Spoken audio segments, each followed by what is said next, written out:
반갑습니다. 저는 인성디지털에서 기술팀장을 맡고 있는 최태호라고 합니다.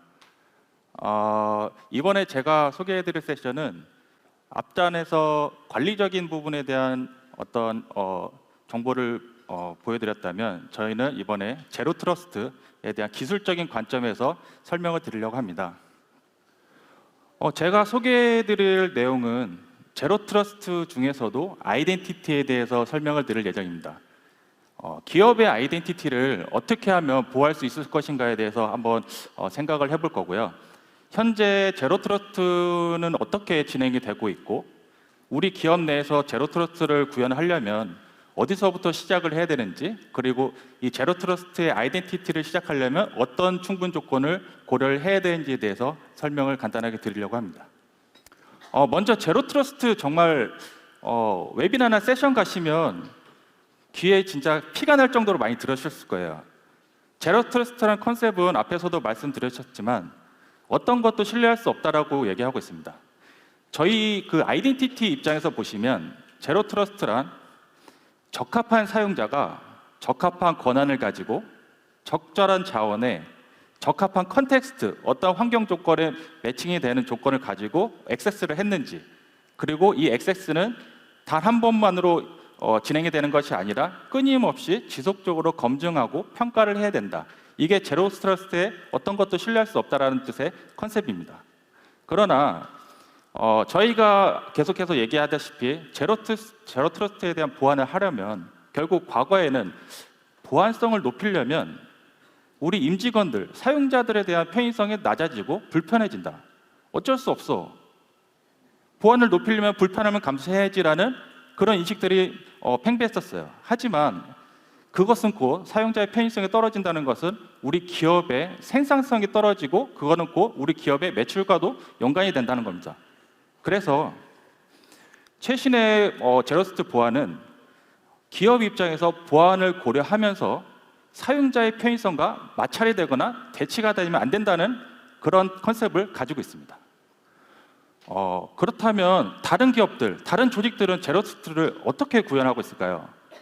많이들 세션에서 가셔서 많이 들어보셨잖아요. 제로 트러스트 해야 됩니다. 오늘도 앞에 이제 베스트핀 글로벌의 이제 본부장님 말씀하셨지만 제로 트러스트 보안은 필수적입니다라고 말씀을 드렸는데, 정말 다른 조직들이 이 제로 트러스트를 어떻게 구현하고 있는지 한번 보시겠습니다. 앞에 보이시는 보고서는 저희 옥타에서 매년 발간되는 제로 트러스트 시큐리티라는 보고서입니다.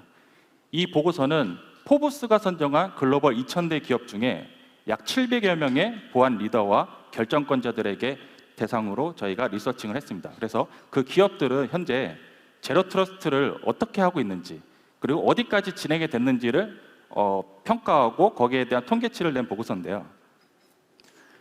이 보고서에서는 첫 번째로 하는 질의가 매년 있습니다. 이 첫 번째 질문은 뭐냐면, 여러분도 한번 해당이 되실 것 같은데요. 현재 여러분들의 기업에 제로 트러스트 시큐리티라는 것을 현재 구현을 하셨나요? 혹은 구현 중이십니까? 그리고 향후 12개월에서 18개월 내에 제로 트러스트를 구현할 계획을 갖고 계십니까? 라는 질문이에요. 아마 여러분들은 어떠실까요?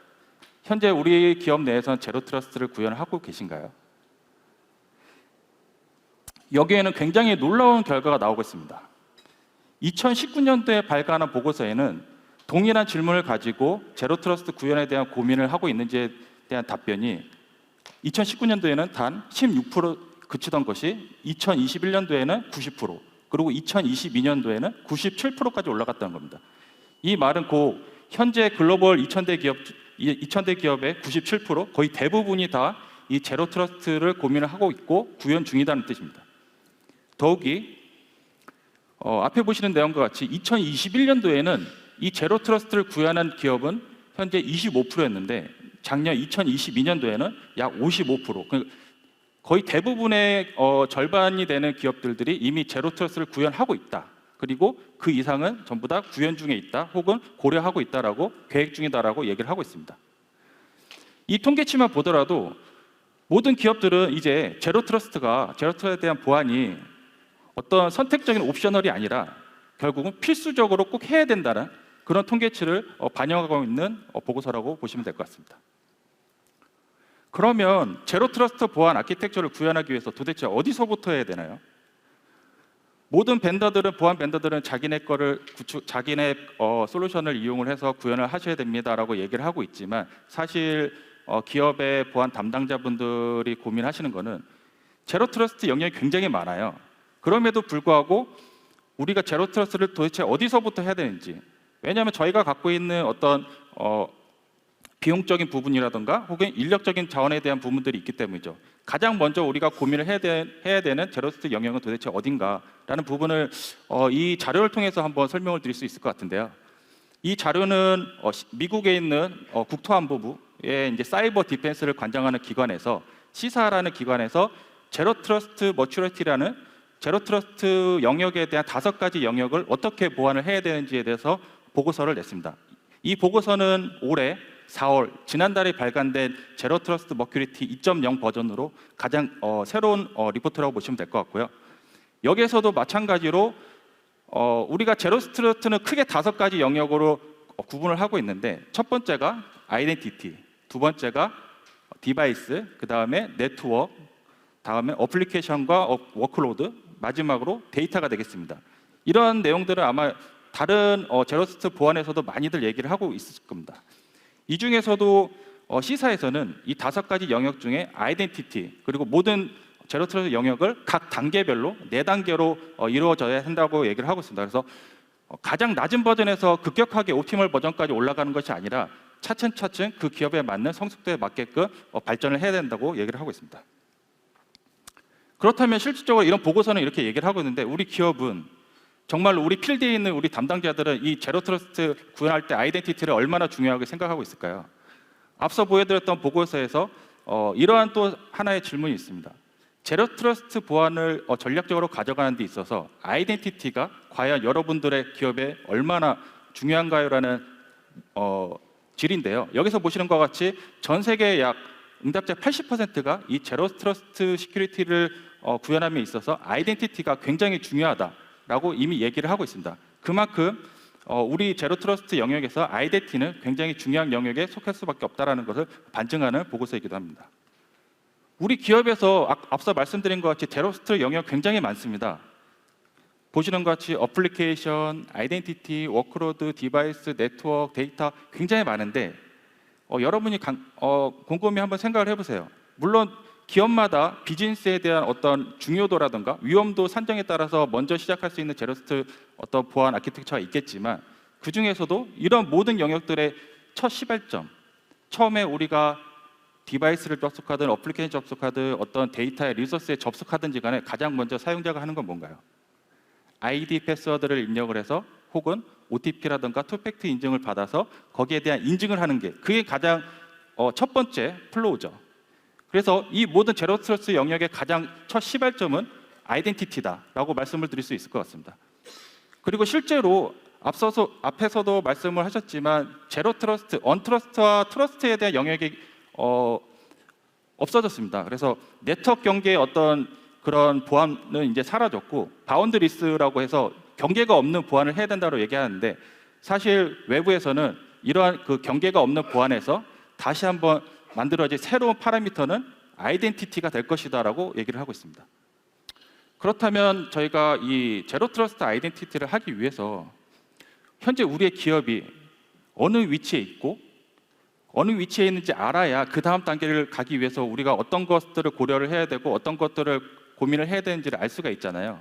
그래서 제가 앞에 보이시는 것 같이 아이덴티티 머큐리티라는 SS 평가 툴을 가지고 왔습니다. 그래서 이 평가 툴을 통해서 다양한 요소들이 있겠지만 그 중에서 중요한 요소들만 제가 한번 꼬집어서 표현을 해봤는데요. 한번 여러분도 여러분의 기업이 현재 어느 위치에 있는지 한번 확인을 해보시기 바랍니다. 먼저 0단계입니다. 0단계에서는 아마 대부분이 마찬가지일 것 같은데 온프라미스 형태의 AD를 사용을 하고 있다. 두 번째, SaaS라든가 클라우드 서비스를 이용하고 있지만 그 서비스를 관리할 수 있는 툴이라든가 솔루션이 부재하다. 세 번째, 이러한 앞에 두 번째와 연관되는 내용인데요. SaaS나 클라우드 서비스를 이용하는데 우리 사용자들의 패스워드 정보가 각 서비스 프로바이더에 다 산재돼 있다. 그러면 여러분들은 아직 아이덴티티 머큐리티에서 0단계인 아직 첫 단계라고 보시면 될 것 같습니다. 두 번째입니다. 유니파이드 IAM이고요. 어느 정도 IAM, 우리가 아이덴티티를 관리하고 있다라고 보통 생각하고 있는 단계인데요. 보통 일반적으로 첫 번째로 임직원 혹은 우리 회사의 계약자, 프로젝트 계약자라든가 혹은 파트너 전반에 대해서 우리가 SSO를 하고 있다. 그리고 두 번째, 다양한 멀티팩터를 이용해서 우리가 사내에 안전하게 인증을 하도록 돕고 있다. 그리고 세 번째는 클라우드라든가 혹은 온프라미스 앱 전반에 대해 걸쳐서 이러한 앱들을 전부 다 우리가 통합 관리를 하고 있다. 여기까지가 1단계라고 보시면 될 것 같습니다. 스테이지 2입니다. 스테이지 2부터는 우리가 이제 진정을 바라는 제로 트러스트 아이덴티티에 한 발을 담갔다고 얘기를 할 수 있는데요. 여기서는 말 그대로 컨텍스트한 액세스 정책을 통해서 우리가 안전한 접근을 하게끔 유도를 하고 있는지, 그리고 두 번째는 모든 사용자 전반에 대해서 우리가 멀티팩터를 다 사용을 하고 있는지, 특정 유저만 하는 것이 아니라 모든 유저가 다 동일한 보안 정책을 가져가고 있는지를 설명을 하는 거고요. 그리고 세 번째로는 입사자뿐만 아니라 퇴사자에 대한 프로비저닝이 자동으로 되고 있는지, 그리고 요새 API에 대한 보안 이슈들도 많이 나오고 있는데 이 API에 대한 안전한 접속을 위한 API 게이트웨이를 현재 기업에서는 사용을 하고 있는지, 이런 부분들이 모두 만족한다면 2단계에 대한 아이덴티티 성숙도에 올라갔다고 보시면 될 것 같습니다. 마지막 이제 스테이지 3단계인데요. 어댑티브 워크포스, 말 그대로 적응형 아이덴티티라고 보시면 될 것 같은데요. 앞단에 있는 1단계, 2단계를 모두 포함한 상태에서 3단계에서는 위험 기반, 리스크 기반의 액세스 컨트롤을 하고 있는지, 그리고 이런 액세스 컨트롤을 통해서 지속적이면서도 상황 변화에 따라서 우리가 새로운 인증을 계속해서 제공하도록 지원이 되고 있는지, 그리고 아이덴티티 중심의 보안이 구축이 되어 있는지, 마지막으로 앞서 처음에 말씀드렸던 그럼에도 불구하고 이 모든 보안 기능을 다 사용함에도 불구하고 우리 사용자 유저들 입장에서 굉장히 편리한 접속을 하고 있는지, 여기까지 모두 만족을 한다면 여러분의 기업들은 굉장히 강력한 아이덴티티를 구축을 하고 있다라고 말씀을 드릴 수 있을 것 같습니다. 대부분의 기업들이 0단계와 1단계에 많이 치중이 되어 있고요. 우리가 원하는 제로 트러스트 아이덴티티는 2단계와 3단계로 넘어가야 되는 단계를 우리가 가야 되는 거죠. 그래서 앞에서 제가 설명한 그 제로 트러스트 아이덴티티 단계별로 충족 요건들을 간단하게 설명드렸는데, 우측에 보시면 제가 그럼 이런 충족 요건을 만족하기 위해서 어떠한 보안 기능을 가지고 있어야 되는지를 제가 간단하게 요약을 해봤습니다. 그래서 1단계에선 기본적인 싱글 사인온, 그리고 최신의 MFA, 단순 OTP가 아니라 지문 인증이라든가 매직 링크, SMS와 같은 다양한 어떤 패스워드 리스의 방식의 이런 기능들을 사용을 하고 있어야 됩니다. 그리고 두 번째 단계에서는 밑에 있는 기능을 포함한 상태에서 다양한 컨텍스트, 액세스를 통해서 우리가 정책을 설정을 할 수가 있어야 됩니다. 그리고 사용자에 대한 라이프 사이클에 대한 프로비저닝과 디프로비저닝이 자동으로 워크플로우를 통해서 우리가 구현을 하고 있는지, 그리고 마지막 3단계는 앞서 말씀드린 것 같이 리스크 베이스의 액세스 폴리시를 적용할 수 있어야 되고요. 그리고 어떤 그 정책에 따라서, 환경 조건에 따라서 이 멀티팩트 인증이라든가 OSN이라든가 어설라이제이션 같은 경우 자동으로 이 상황에 맞게끔 변화가 돼야 된다라는 부분이죠. 그래서 이렇게 다양한 단계에 대해서 우리가 필요 충분 요건을 충족을 하면서 이 보안 기능들을 우리가 만족을 해야 된다라는 것입니다. 그러면 앞에 말씀드린 것 같이 2단계에서 가장 중요한 키워드는 바로 컨텍스추얼 액세스 매니지먼트입니다. 상황에 맞는 정책을 설정하고 상황에 맞는 대응을 해야 된다는 컨셉입니다. 단순히 어떤 유저가 어떤 디바이스를 통해서 어떤 네트워크 IP로 뭐 한국이라든가 혹은 미국에서 접근했다. 그럼 거기에 대해서 우리가 설정해 놓은 이 컨텍스트 폴리시에 만족을 하면 허용을 하고, 혹은 만족하지 않으면 차단하는 게 아니라 그 외에 특정 어떠한 조건에 의해서 우리가 처음에 인증했던 대로 계속 가다가 나중에 다시 재검증을 하겠죠. 제로 트러스트의 컨셉이니까 다시 재검증을 했더니 이 PC가 최초에 접속했던 PC가 IP가 갑자기 변경이 된다던가, 혹은 지역이 10분 전에 접속했던 사용자의 그 아이덴티티가 한국에서 10분 전에 접속을 했는데 로그아웃하고 갑자기 10분 만에 미국에서 접속을 했어요. 물리적으로 불가한 얘기죠. 그렇다면 이거에 대한 컨텍스트얼 어떤 접속에 대한 부분들은 만족을 한다고 하더라도 다시 한번 재인증, 그 정책에 따라서 환경에 따라서 다시 컨텍스추얼 리스판스를 할 수 있는 기능을 가지고 있어야 되는 겁니다. 당연히 이런 기능들을 사용을 하게 되면 우리가 보안상으로, 그리고 우리가 보안에서 가장 강력하게 아이덴티티를 할 수 있는 결과를 우리가 낼 수 있겠죠. 다음으로는 아까 그 스테이지 3단계에서 말씀드렸던 리스크 베이스의 액세스 매니지먼트입니다. 이 부분은 단순히 그 컨텍스추얼 액세스 정책뿐만 아니라 그 정책 안에서도 우리가 어떤 아이덴티티에 대한 공격자에 대한 정보들, 금전적인 목적을 하는 공격자들이라든가 혹은 APT 공격자들, 혹은 뭐 스크립트 키드와 같은 이제 단순한 악성 툴을 이용한 공격자들까지도 저희가 이런 공격자들에 대한 정보를 가지고 있고, 그 다음에 이 공격자들이 하는 다양한 택틱과 테크닉을 통해서 공격이 들어온다. 그러면 거기에 대한 인텔리전스 정보를 또 보유를 하고 있어야 된다. 그래서 다양한 공격자들에 대한 공격이 우리가 가지고 있는 인텔리전스 정보와 매칭이 됐을 때 거기에 대해서 허용하거나 혹은 차단하는 이러한 기능들을 모두 다 가지고 있어야 리스크 베이스의 정책을 적용할 수 있다는 겁니다. 그래서 앞서 보여드렸던 단계별 필요 충분 요건이 있고, 그 필요 충분 요건을 만족하기 위한 보안 기능들에 대해서 간단하게 설명을 드렸는데요. 여기에 보이시는 이 장표는 실제로 제로 트러스트 아이덴티티를 강력하게 하기 위한 보안 요건들에 대해서 설명을 하고 있습니다. 그래서 보호 부분, 프로텍션과 디텍션, 리스판스 부분이 있는데요.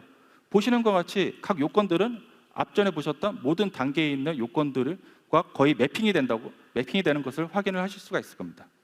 멀티팩터라든가 패서리디스, 라이프 사이클에 대한 자동화, 강력한 통합 접근 정책, 그리고 뭐 리스크 베이스의 어떤 접근 정책이라든가 다양한 정책들을 적용하고 보호하고 탐지하고 대응할 수 있는 이러한 솔루션이 강력한 제로 트러스트 아이덴티티를 할 수 있다라고 얘기를 하고 있습니다.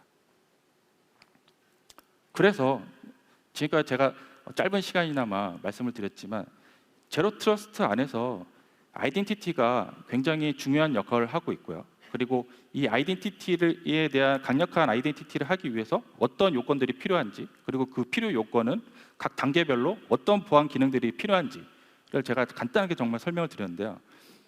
이 설명한 요건들을 당연히 우리 기업에서 제로 트러스트를 고민을 하시거나 아이덴티티를 고민하고 계시는 기업들 같은 경우 각 단계마다 새로운 솔루션을 도입을 할 수 없겠죠. 혹은 각 단계마다 필요한 기능에 대한 솔루션들을 도입을 할 수 없겠죠.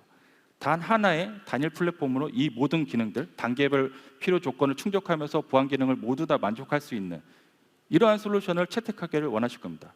그것이 바로 저희가 제공하고 있는 옥타 아이덴티티 플랫폼입니다. 앞전에서도 옥타의 얘기들은 계속 많이 나오고 있었지만 실제로 옥타 같은 경우는 현재 글로벌하게 전 세계에서 가장 강력한 제로 트러스트 아이덴티티 글로벌 리더 중에 하나입니다.